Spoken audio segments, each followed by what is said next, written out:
انا حاسه اني عايزه اعمل حاجه جديده للسنه الجديده، عايزه ضجه، اوصل رساله للحاقدين والحاسدين واقول لهم ايه ده اوفر قوي على الحدث يا هانم. ايه جو المؤامره ده؟ ايه ده؟ يعني مفيش الكلام ده خالص؟ لا مفيش. امال انا حاسه كده ليه؟ ما تقولي ميعاد برنامجك وخلصينا. هو انت حد بيسمعك غير مامتك وطنط صغيره؟ ايه ده؟ انت عرفت منين؟ انت تسكت خالص. معلش ما معلش، مع احترامي ليك الجاي مش ليك. لو انت الكوتش انا ما بسكتش، اول ما اقول الكوتش خش ما تسكتش. حبيبي خدعوك فقالوا. يا عفصلك انت تاني ليه؟ البرنامج اللي بيقولوا عليه، برضه تاني ليه؟ البرنامج اللي بيقولوا عليه، يعني ليك ايه؟ البرنامج اللي بيقولوا عليه. ما ترحمينا بقى في ايه؟ لو ما كنتش تزعق استنوني في البرنامج اللي بيقولوا عليه من الحد للتلات من 7 ل 9 بالليل على ميجا اف ام. سالي عبد السلام. البرنامج اللي بيقولوا عليه. هذا البرنامج برعاية وي قبل أي حد. أنا جيت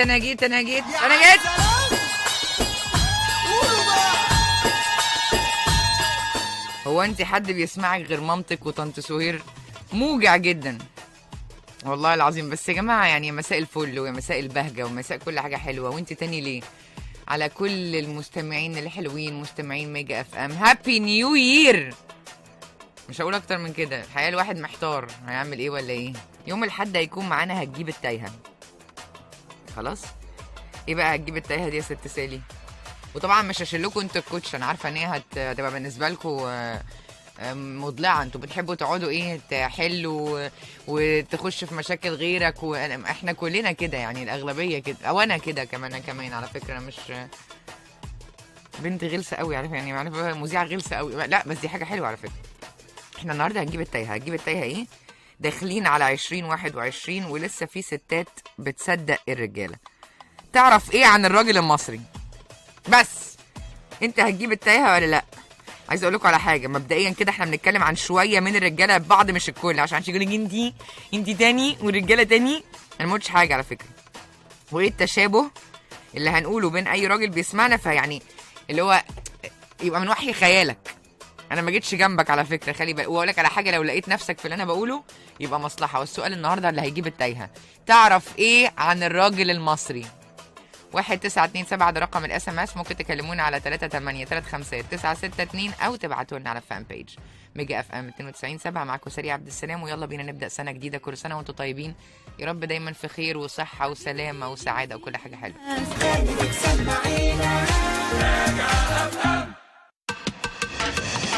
البرنامج اللي بيقولوا عليه مع سالي عبد السلام على ميجا اف ام. هذا البرنامج برعاية وي قبل أي حد. وبرعاية وي قبل أي حد، البرنامج اللي بيقولوا عليه على ميجا اف ام 92.7 والأغاني على كبير. ومعاكم سالي عبد السلام. وبيقول لك إيه بقى؟ أنت اللي هتجيب التايهة. يقول لك جبت التايهة، يقول لك يا عم أنا جبت التايهة. طب تعرف إيه عن الراجل المصري؟ ده السؤال يا بسمة. ألو حبيبة قلبي، هتجيب التايهة ولا لأ؟ عاملة إيه يا حبيبتي؟ اولا كل سنه وحضرتك طيبه وكل طيبة. ده انت اول مكالمة معانا يا بنتي. هتجيبي التايهة ولا هتعملي ايه؟ بصي، اولا الراجل المصري جدع. وايه كمان؟ ثانيا سلبي. وايه كمان؟ سلبي؟ ايوه سلبي. يعني ايه سلبي؟ بينظر، يعني ايه سلبي؟ بينظر لنص الكوبايه الفاضي. وايه كمان؟ ودايما لو شاف واحد يعني لو ما بيقول كلمه لمراته وحشه هيجي يقولها، هيجي يتعلم منه. يتعلم منه ازاي؟ يقول لها كلام وحش يعني زيها؟ ايوه بيلقط. الراجل المصري بيلقط الكلام. الراجل المصري بيلقط الكلام؟ ده كلام يحاسب عليه القانون. ده بيلقطه ازاي؟ يلقط الكلام السلبي. ويكرره تاني زي البغبغان. ايوه وينام الليل بطوله. انت بتفتي صح؟ انت حسيتك بس انا معاكي للاخر. وايه كمان؟ لا والله بتكلم جد على فكره. ده كده جد؟ ما بلاش. ايوه جد طبعا. بيبسي اقسم بالله. طب ايه كمان؟ تعرفي ايه يعني؟ او بسمع، تعرفي ايه عن الراجل المصري على طول كده؟ اعرف انه جدع. بس غيرتي كلامك كله. بيلقط بقى اللي كان بيلقط من شويه. على فكره اعرف انه جدع. انا قلت لك في الاول جدع وبيلقط وسلبي. وسلمى. بينظر دايما لنص الكوبايه الفاضي. وكان يوم طين يوم ما شفتكم، عارفه أنا. تسلمي لي ونورتيني، ميرسي يا بسومه. على باي حبيبتي. باي يا حبيبتي، باي باي. اهي الراجل المصري غصب عنه بيلقط الكلام من صاحبه. يعني انا لما ابقى قاعده مع جوزي مثلا، لو انا متجوزه، يهزر معايا مثلا يقول انت غلسه مثلا، ده ايه ده، ايه الرخامه دي، الاقي صاحبه بيلقط الكلام. لا صاحبه يقول لي انت غلسه، فهو جوزي يلقط الكلام فيقول لي انت غلسه. طب هو بيلقط ليه؟ ليه كل حاجه تلقطها؟ مش طبيعي طبعا. 1927 ده رقم الاس ام اس. انا دي اول مكالمه في السنه. البرنامج اللي بيقولوا عليه مع سالي عبد السلام على ميجا اف ام. هذا البرنامج برعاية وي قبل أي حد. هنجيب التايهة. الحقيقه انا معايا وليد وعبد الحميد، وانا اسفه اني بقول لكم كده على الهوا. هم طالعين طبعا عايزين ينتقموا، فاهم؟ هتجيب التايهه بس انا مش فارق معايا. استنى يا عبد الحميد. الو ازيك يا سيدي؟ ازيك يا عبد الحميد، اخبارك ايه؟ عبد الحميد، تعرف ايه عن الراجل المصري؟ مبدئيا كده انا عايز اعلق على المكالمه الاولانيه. لا انت مالكش دعوه، عشان الراجل المصري بيلقط حاجات تانية، فما تقعدش تعلم زمايلك لا يلقطوا منك. مالكش دعوه بحد، لان هي ما عندهاش حق الرد، انسى. لا الراجل المصري مش سلبي وما بيلقطش كلام من اي حد. بيلقط ما بيلقطش. في لا، فرق. مش في فرق ان انت تلقط وان انت تلقط. لا مش بلقط من اي حد طبعا. انا مش ملقط اساسا. طب تعرف ايه عن الراجل المصري؟ والله الراجل المصري ده جدع جدا وايجابي. لما صلي على كامل النور، لما صلي على النبي. غيره بقى عليه الصلاه والسلام. والراجل المصري دوت خلي بالك يعني راجل ايجابي وراجل كمل. ايه تاني؟ ها، عايز اقول لك ان هو دايما يعني راجل فرفوش. تمام. لما بيغلط غلطه انت اللي قلت خلاتي من الستات نكديه، بيغلط غلطه مراته بتنكد عليه. لا وانا لما اقول لك فرفوش يعني انت فاكر ان انا هاجي معاك دغري وسكه؟ انا اكيد بشتغلك يعني. ده عماد مأكد لي. يعني انا هبقى طيبه كده ليه؟ ايه المقابل؟ دافعين لي فلوس عشان اقول كده؟ لو كده ماشي. قول بقى ايه تاني. عايز اقول الست دايما بتنكد عليه. ما تاخدش بلاش تطلع بره. تعرف ايه عن الراجل المصري؟ الراجل المصري بتاع جدا. لو دخل مسابقه عالميه يحقق ارقام قياسيه. لو دخل مسابقه عالميه ها هيحقق ارقام قياسيه ايجابيه. لا طبيل يا منافقين يا فقير. تسلم لي ونورتني على راسي يا عبد الحميد. هو اللي هيجيب التايهه. انا هقول لكم في الاخر مين اللي جاب التايهه. يا وليد مساء الخير. قاعد تضحك انت وسايبنا في الشلاحات. ازيك يا وليد؟ الحمد لله تمام والله. تعرف ايه عن الراجل المصري يا وليد؟ والله العظيم كله خير، بس اللي انا هقوله مش هيعجب رجاله كتير عامه يعني. اتفضل يا استاذ وليد، لان شكلك ان انت عندك مصداقيه وحاجه جامده جدا. اتفضل يا استاذ لا وليد. لا لا بجد كلام بجد مش بنهزر. مبدئيا انا بكلم نوع صغير كده من الرجاله، مش كل الرجاله عشان ما حدش ياخد باله. لا احنا عمرنا ما بنعمم. ايوه نوع كده معروف. انا النوع ده مقابلني في الشغل كتير وقدام مني يعني. بتبقى مثلا عينه زيغه وكذاب وبتاع حاجه تطهق، حاجه تقرف. اتفضل يا فندم. لا بجد والله يعني بسم الله ما شاء الله. اصدقائي قدام عيني وبحاول انصحهم في المشاوير دي كلها. فانا مش عارف. انت يا وليد عندك كام سنه؟ انا عندي 35 سنه. الواد ده حلو سابق سنه. الواد ده حلو. برافو يا وليد. كمل يا وليد كمل. كلامك يعني عجبني لانك عندك مصداقيه. لا بجد والله. انا نوع محدد من الرجاله، مش كل الرجاله. بيبقى الاغلبيه يا استاذ وليد. يقول لك يعني امال ابص على ايه؟ هبص على الشجره؟ اتفضل يا استاذ وليد. بتبقى الست بتاعته بيبقى راجل بتبقى قله ادب يا استاذ وليد. ايوه اتفضل يا استاذ وليد. الست بتاعته كويسه وطيبه وما فيهاش اي مشاكل، ويطلع فيها عيوب الدنيا عشان عينه زاويه. طب ما ترضى يا عم باللي ما ربنا قاسمه لك، اللي انت اخترته في الاول وكنت مش عارف ايه فيه وكده. طب الاغلبيه بقى من الراجل المصري، تعرف ايه عن الراجل؟ يعني الاغلبيه من الرجاله المصريه، تعرف ايه عن الراجل المصري؟ الاغلبيه اللي تعرف ايه عن الراجل المصري؟ انت تعرف ايه عن الاغلبيه بقى منهم؟ يعني احنا قلنا في نوع بيبص من حق كل مواطن انه يبص. اغلب الرجاله كدابين.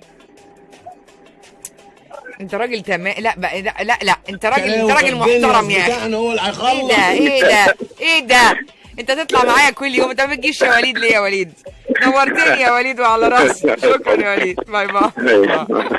طبعا اقول لك بقى ده عشان هو ايه قال كلمتين في حق الرجاله دي بقى هتقولك هو ده اللي جاب التايهه. لا على فكره انا هقول لكم هو اللي جاب مين اللي جاب التايهه، لان انا برضو خايفه ان الراجل يكون بيلقط حاجه.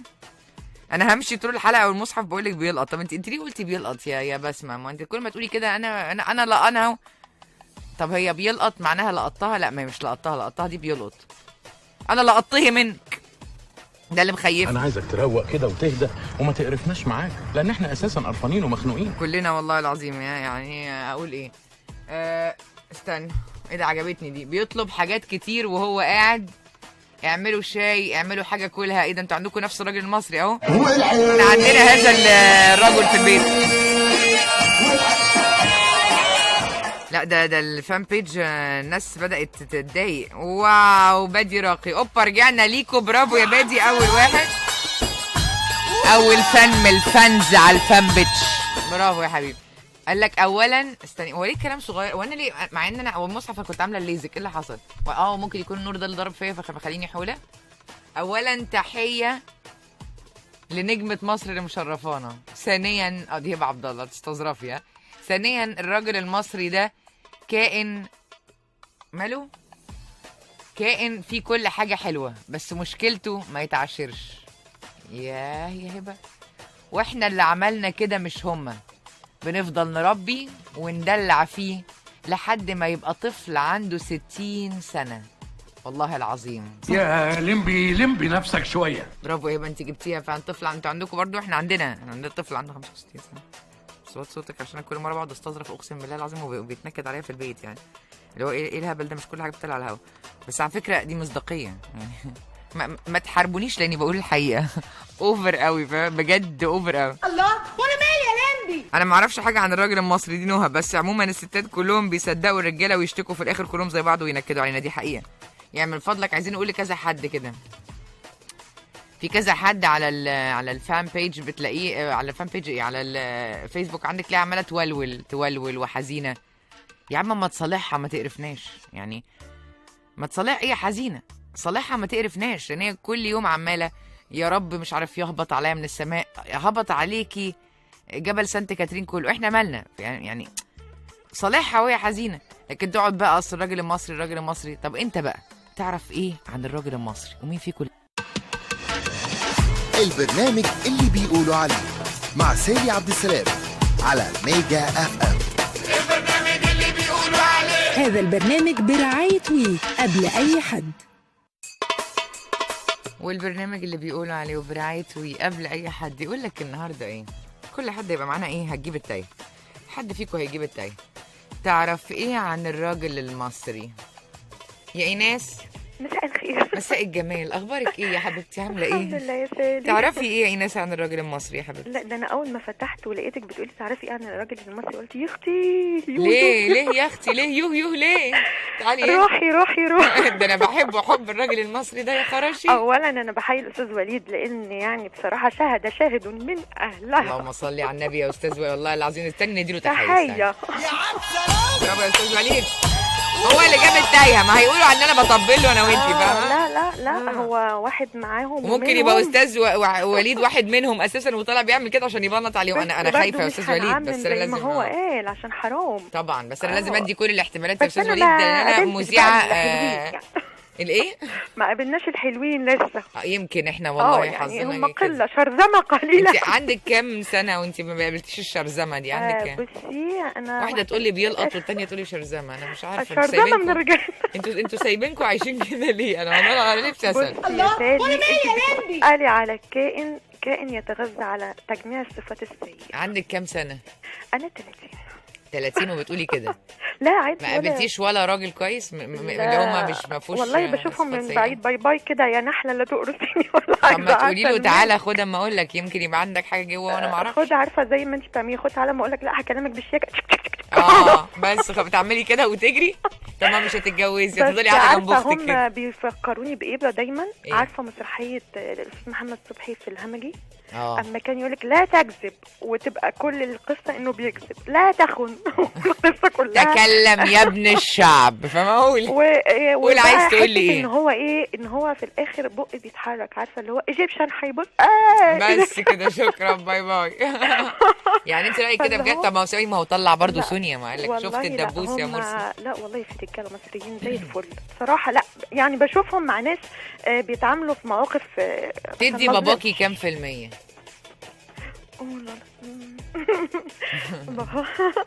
اديله كام في المية من ايه بالظبط؟ من ايه؟ من حلاوته وشقاوته، من ان هو يبقى مع ماما ولا معايا ولا مع مين؟ ما انت لا كزوج مش كأب. ماما كلنا هندي لأبهاتنا حاجات حلوه، كأب هتديله درجات فظيعه طبعا. يعني هقول بقى حرام وكده اكرمه يعني، عشان برضه زبوننا يعني عشان يعني برضه ما ظلمهوش.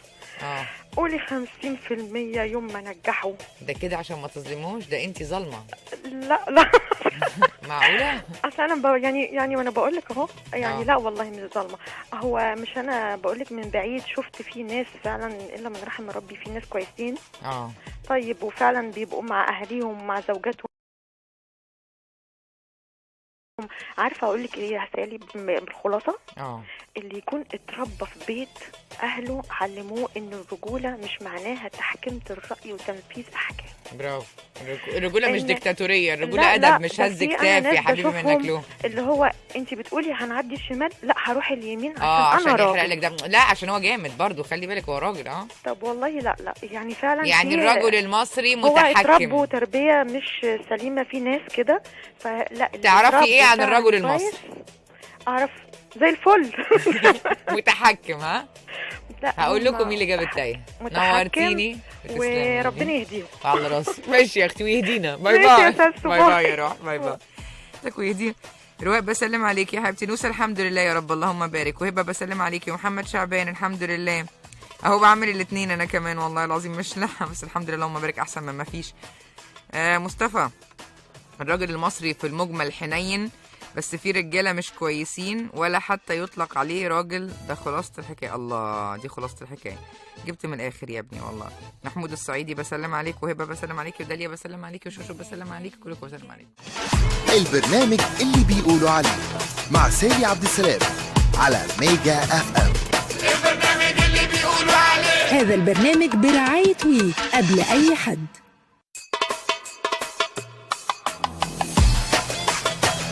والبرنامج اللي بيقولوا عليه.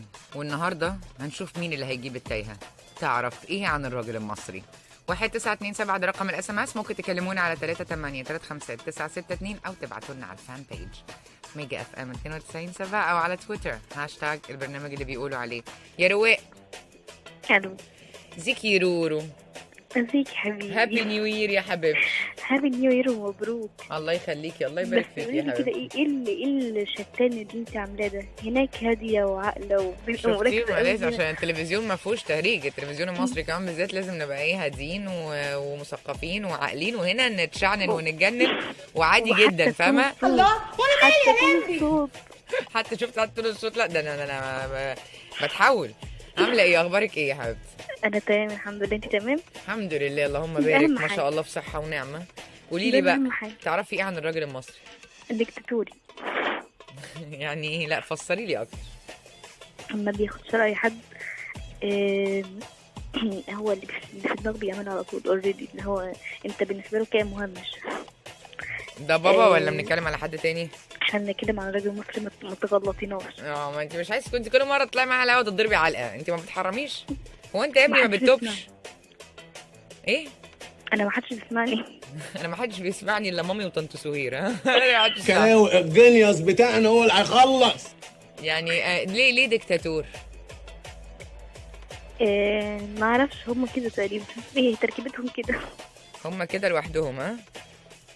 تقريبا غالبا يعني من التربيه. يعني ما تفهميش هم الرجاله بقى، هم يعملوا اللي هم عايزينه، انما احنا البنات مكسورين الخاطر. بس والله كان زمان الكلام ده. تحبي تقولي ايه للرجل المصري؟ اتهد شويه. ايها الرجل المصري، رساله من رواق. اتهد شويه بس خلاص. اختي اتلمي. ميرسي جدا ونورتينا يا حبيبتي. باي باي. باي باي. ما حدش فيكم لسه جاب التايهه على فكره. جدع مش عارف ايه. يا سلام. حتى السؤال تعرفي ايه عن الذكر المصري؟ لان مش اي حد يطلق عليه لقب رجل. ده باسم، انت لازم تتفزلك اهو. اذا كان انا مش فاهم نفسي عايز ايه؟ هي بقى المسكينة هتفهمني ازاي؟ مشكلة طبعا، مشكلة. انا في حيرة، انا في ريبة من امري. 1927 ده رقم الاس ام اس. ممكن تكلمونا على 38 او تبعتوا لنا على الفان بيج ميجا اف ام 92.7 على تويتر هاشتاج البرنامج اللي بيقولوا عليه اف ام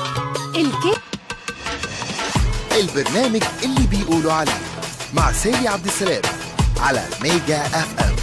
البرنامج اللي بيقولوا عليه. هذا البرنامج برعاية وي قبل أي حد. والبرنامج اللي بيقولوا عليه وما حدش هيضيعنا الا مستمعينا وربنا يستر، لان انا متاكده ان حد منكم، انا يعني قعدتي في البيت على ايدين حد منكم، مش على حاجه انا قلتها. محمد مأكد لي. ضيعتونا يعني. انا بحبكم لكن فاهم مش للدرجه دي. لا شفت او بدات اتوتر بخبط المايك. اهدي يا ماما. 1927 ده رقم الاس ام اس. ممكن تكلمونا على 38 او تبعتوا لنا على الفان بيج ميجا اف ام 92.7 او على تويتر هاشتاج البرنامج اللي بيقولوا عليه. عايز ايه؟ انا عايز كل خير. تعرف ايه عن الراجل المصري يا عبدو؟ مبروك على احلى برنامج. شفت قصه حقيقيه. اللهم بارك يا رب وبارك لنا فيه. الحمد لله عجبني. الحمد لله اللهم بارك. وعجب الحاجه. اهم حاجه سلم لي على ماما، اهم حاجه. طب بقول لك ايه؟ امك ولا رحاب يا طه؟ رحاب طبعا. رحاب طبعا، ده سؤال يا امي. وتعرف ايه عن الراجل المصري؟ اعرف كتير يعني. بصي الراجل المصري اكتر واحد يكذب الحمد لله يعني. انا صادق مع نفسي. اكتر واحد بيخون. انا عايزك صادق مع نفسك. اتفضل يا استاذ. والله لا اكتر واحد بيخون عن تجارب يعني. اكتر واحد ياكل عقل يعني ياكل عقل الست. الكلام يا لهوي. يكلفتها، تبقى الست المتكلفته. ايه ده؟ يقول لها ده انت مش عارف الورده اللي بس انت خسيتي. اول ما انت خسيتي تروح واقعه منه.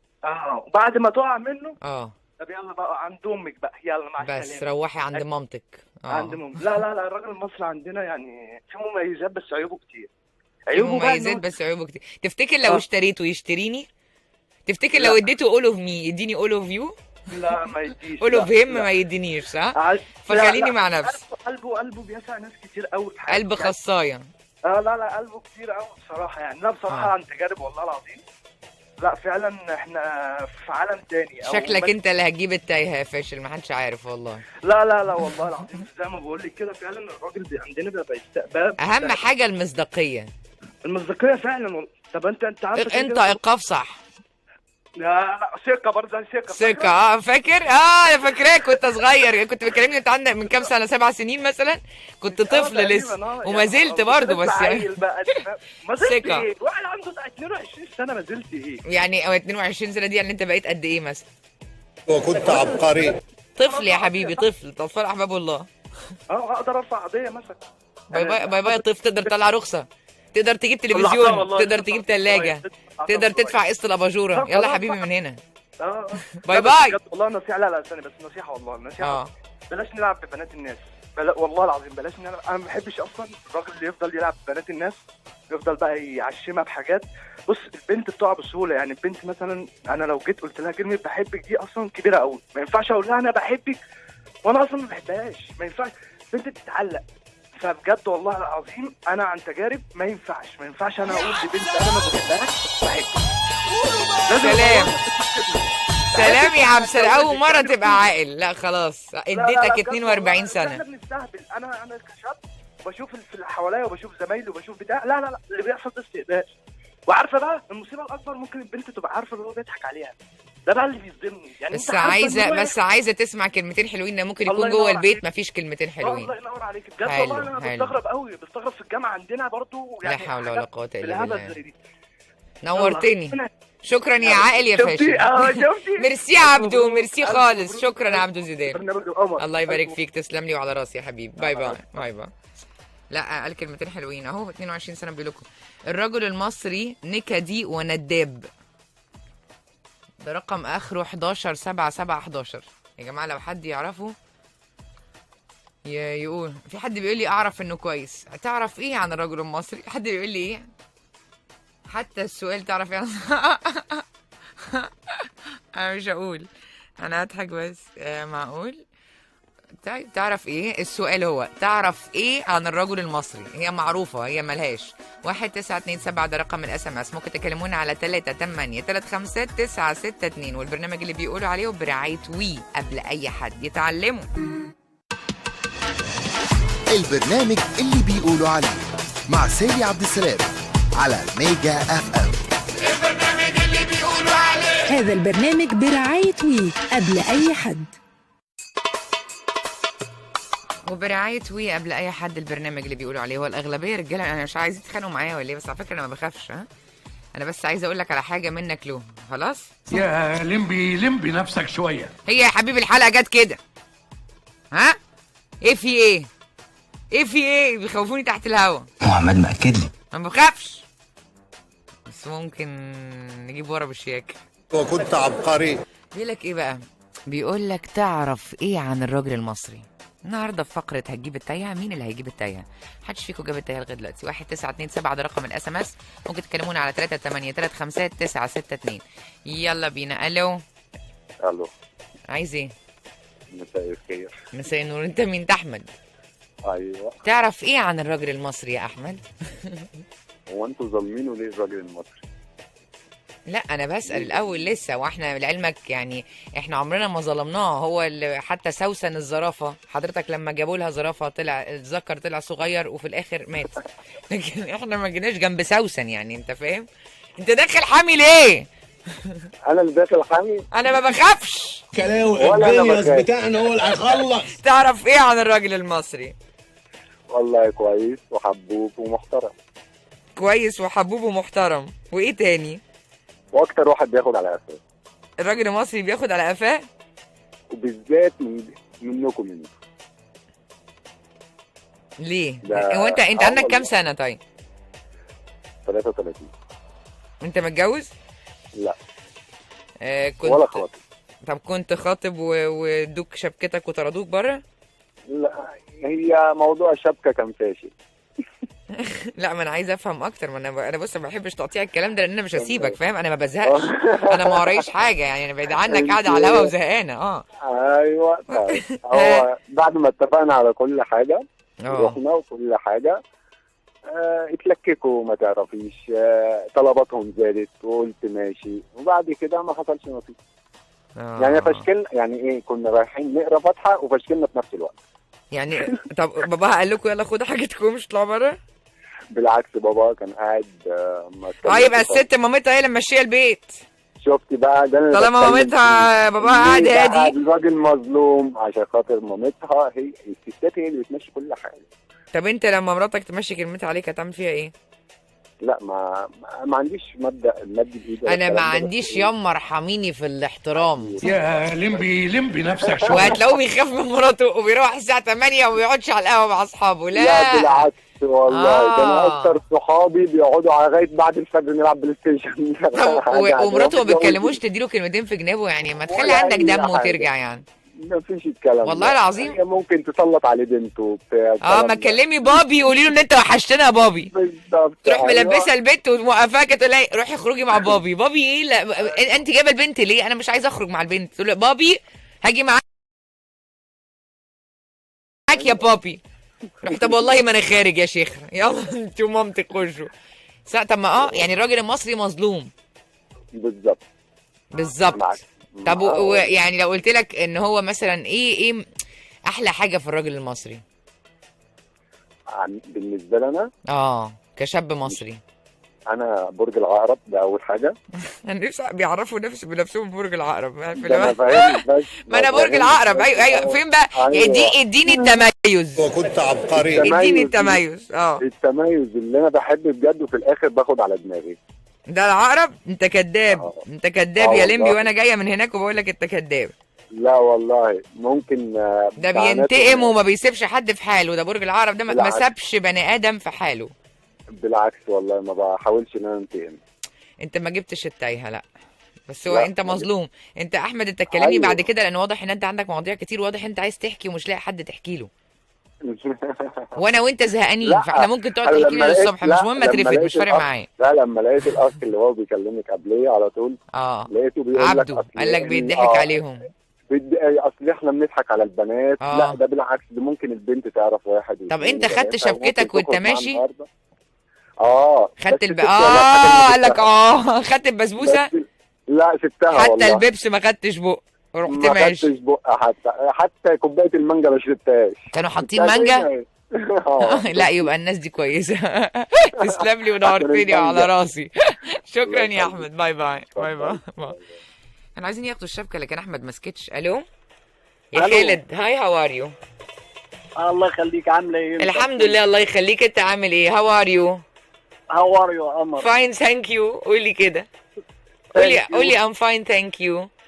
مش هعرف. لا هتعرف. انت شغال ايه يا خالد؟ انا كلمتك قبل كده، انا نساب كمبيوتر. انا نفسي افتكر يعني، انا اقول لك على حاجه، انت عارف. لا يا حبيبتي، ده اخر اسبوعين في ولا والله العظيم انت لو تشوف الادويه، شنطه الادويه 35 سنه وطلعت على المعاش خلاص ريتايرد. ربنا معاك يا قمر. ربنا يبارك لك ويسعدك، على راسي. تعرف ايه عن الراجل المصري يا خالد من غير ما ترشيني؟ من غير ما ارشيك. بص انا هقول لك حاجه، هو مش كل الرجاله ومش كل البنات والحريم، يعني في الحلو وفي الوحش. في اولا الراجل المحترم والعاقل واللي هو حلو ومتربي كويس، بيخش بيت او بيعرف بنت بيعرفها وبيلزمها بالكلام اللي بيقوله وبيطلعه وبيلتزم بيه. صح. انا بنت هجيلك مثلا بعد شهر بعد 2 كلام من ده، بيبقى فعلا بعد الشهر مجهز نفسه ومظبط حاله ويروح. اما بقى في شباب يعني يبقى قايل لنا خطه، ما هو ده اللي انا بتكلم عليه بقى النهارده، مش اللي قاعد سايبها مفتوح لك اصل مش بايدي، اصل ظروفي، لا. اصل شغلي. لا. ايه ده؟ انت بلدي قوي يا حسين. انا هقول لحضرتك حاجه، اصل طالما هقول ظروفي وهقول حكاياتي يبقى ما كنتش دخلت بقى من الاول بقى ولا عشمت البنت بقى يا اخي. ايوه ما كنتش دخلت وعشمت الناس عشان بنات الناس مش لعبه. صح. انا بشكرك ونورتني يا خالد. شكرا يا خالد. بص بقى يا قمر، على راسي. اتفضل. الله يخليك يا حبيبي. اما اجي اكلمك تقولي صديقي البرنامج خالد يوسف. لا انت صديقي. انا زمان كان صديق البرنامج، دلوقتي انت صديق المذيع. نورتني يا خالد وعلى راسي. ربنا يكرمك. شكرا يا خالد، ميرسي، على راسي. باي باي، مع السلامه. باي باي. الناس بتحبني والله العظيم. والله وعملوها الرجاله. انت مريضه على فكره، ما حدش بيحبك. ما حدش بيحب غير مامتك وطنط سهير. والله العظيم. لا ده رزق والله العظيم. انا مغروره بحبكم، يعني بحس ان انا كده اللي هو فاهم يعني. لما اخواتي نوسه بتقول لك عندنا اخوه. انت سعوديه؟ مش سعوديه. محمد ابو العز، انا بسلم عليك، تسلم لي وعلى راسي والله. الرجل المصري قلبه بيوجعه وعايز حد يدلعه. انا قبل ما الحلقه تخلص، تعرف ايه عن الرجل المصري؟ الراجل المصري حد قالك بيلقط الكلام، حد قالك نداب، حد قالك كداب، حد قالك شكاي، حد قالك بيطلب شاي، حد قال لا. النهارده الحلقه ماليه. مين جاب التايه؟ الواد قلبه بيوجعه. اعرف ايه عن الراجل المصري؟ اعرف ان قلبه بيوجعه وعايز حد يدلعه. مالك انت حاطاه في دماغك ليه؟ انت الراجل المصري انت بتخليكي في حالك، انت بتتكلمي في حاجات ما تخصكيش، مش مشكلتك انت خالص، مش حياتك انت خالص، مش بتاعتك انت خالص. تركزي في برنامجك انت اللي كل حاجه الراجل المصري. الراجل المصري عمل لك ايه؟ انت الراجل المصري وعايش في حياته وعمال بيلقط كلام من هنا وهنا ده انت غلسه. خد اما اقول لك، تعالى انا عايز اقول لك على حاجه. لا انت هتضربي. انا لا مش هضربك، هعرفك غلطك بالشياكه. تعالى. هتضربي والله. 5 صراحه، هنتكلم بالراحه.